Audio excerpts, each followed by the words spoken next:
اگر دوست داری از این کاور خفن بسازی حتما تا آخر ویدیو همراه من باش. دوستان خوش اومد به این ویدیو. تو این ویدیو من بهتون آموزش بدم که از این کاور خفن بسازین که اول ویدیو دیدین.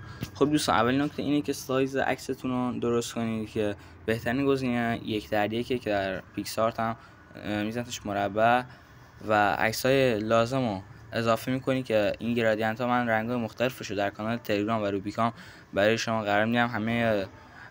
همه چیزایی که در این ویدیو استفاده میشه من در کانال تلگرام واسهتون قرار میدم که شما خیلی راحت باشون بتونید ادیت بزنید.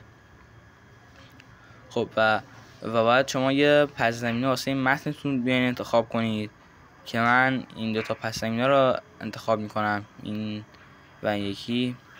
خب دوستان وقتی پس زمینه رو که وارد کردین سر جای خودشون ما قرارشون میدیم که از نظر من این بالا باشه و این یکی هم پایین که عکستون بهتر میشه. خب ما بریم متن اضافه کنیم. بیام میذارم حالا مثلا 5 نکته طلایی اساس موفقیت، 5 نکته طلایی موفقیت. حالا من یه فاصله کوچیکی هم بذارم اینجاها. خب دوستان حتما فونت رو اضافه کنید. من فونت هم واسهتون میذارم که حالا فونت های خیلی زیادی هست ولی از نظر من این فونت بهتره و سر جای درستی تنظیمش کنید. برم بقیه فونتاش که حالا این هم خوبه، این از چند تا فونت زیادن، بزرگترش کنیم که سر جای خودش قرار بگیره. خب حالا متن بعدی رو میزنیمش واسه حالا موفقیت. حالا این یه مدل کاور خودتون هم میتونین بسازینش، حالا مدل های دیگه شون که حالا من توی ذهنم این بود که حالا عکس اسطوره فوتبال این رونالدو رو بیام بذارمش. حالا خود کوچیک بزرگش میکنیم میذاریم این سر جاش.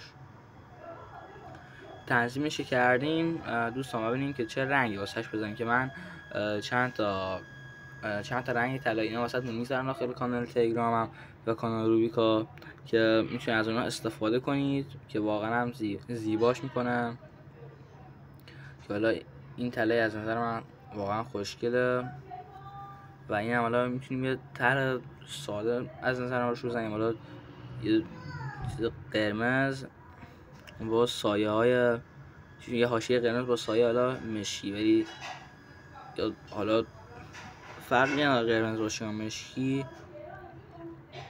تنظیمش میکنیم سر جای درست خودش. دوستان تنظیمش میکنیم که من ویدیو رو کات کردم که وقت شما زیاد گرفته نشه. خب حالا میتونیم یه چند تا نور یا حالا تیکه های براق بزنیم روشون که من نظرم این دوتاست که اولی بزنیمش روی تیکه اول موفقیت و دومی هم بزنیمش روی آخره همین مال طلایی.